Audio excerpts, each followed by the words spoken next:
সরষের তেল, শুকনো লঙ্কা, আদা, রসুন, পেঁয়াজ।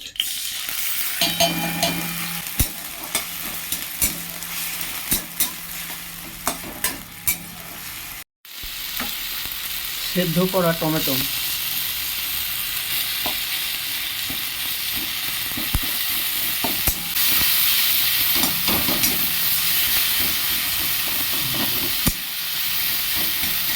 রাখা আলু,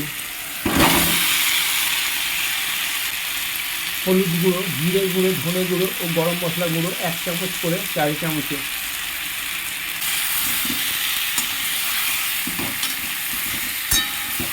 কাশ্মীরি লঙ্কার গুঁড়ো 4 চামচের 2 চামচ,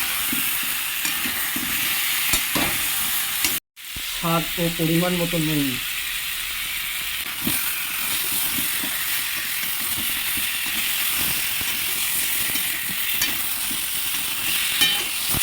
সামান্য জল,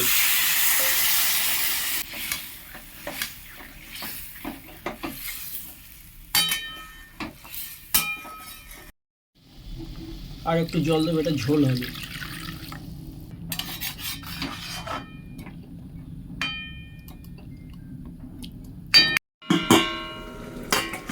এটা খুবই সাধারণ ডিম ঝোল, যে কেউ রান্না করতে পারবে।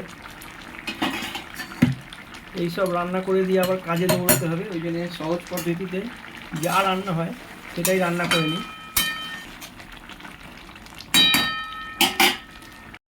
একটু জল দিয়ে বাড়িয়ে নেবো, কারণ ওটা ঝোল ঝোল হবে তো, জলটা কমে গেছে।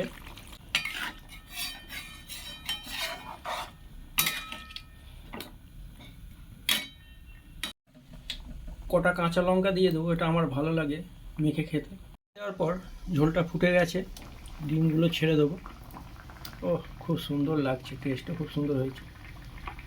এবারে আবার কিছুক্ষণের জন্য ঢাকা, আলুটা পুরোপুরি সেদ্ধ হয়ে যাবে, ডিমের রসটা টেনে নেবে।